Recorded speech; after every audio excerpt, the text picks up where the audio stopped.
नमस्कार मित्रांनो, आपण बघू शकतो आपला हा कांदा जो की 8 पानांनी आपण पेरलेला आहे। 7 जुलै रोजी पेरणी केलेली आहे। पेरताना एकदा खत आपण याला वापरलेलं आहे, एकरी 2 बॅग, आणि नंतर 25 दिवसाचा झाल्यानंतर आपण तणनाशक मारून घेतलेलं आहे याच्यात, बघू शकता तुम्ही। आणि नंतर एक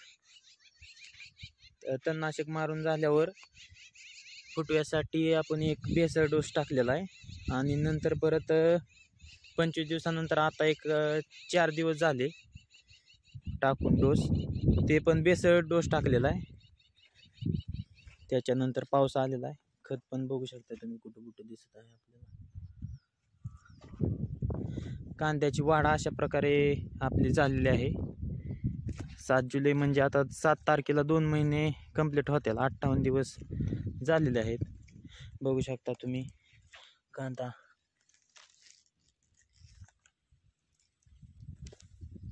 चांगले आता सुपारीवनी आपला कांदा दिसत आहे।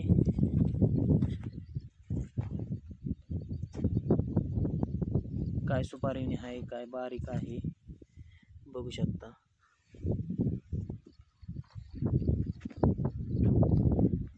अशा पद्धतीने आपण कांद्याचं नियोजन केलेलं आहे। आणि आपण अजूनपर्यंत तणनाशक सोडून दुसरी कोणतीही फवारणी केलेली नाही कांद्यावर, तरी आपला कांदा अशा पद्धतीने आहे। खूप बरेच जण म्हणतात की फवारणी करायला पाहिजे, पण जर गरज असेल तरच फवारणी करायला पाहिजे, अन्यथा फवारणी करून आपला पैसा खर्च करू नये जास्त। गरज असल्यास आपण फवारणी करतोच, पण याच्यावर कोणता रोगच दिसत नाही त्यामुळं, आणि वाढ पण चांगली झालेली आहे। कांद्याला एकतर जास्त पावसात जास्त खत जमत नाही, 24-24 वगैरे असलं काय टाकत जाऊ नका कांद्याला।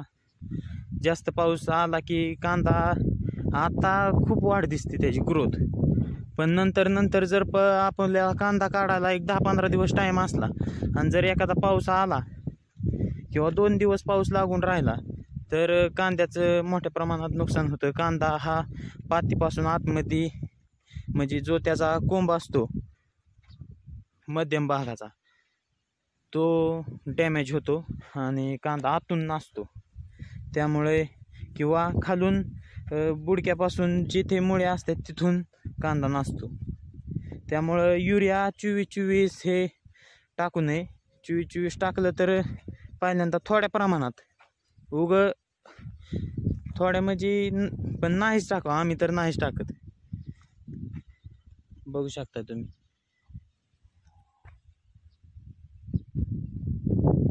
धन्यवाद मित्रांनो, व्हिडिओ आवडल्यास चॅनलला सबस्क्राईब करा, लाईक करा, शेअर करा, फॉलो करा।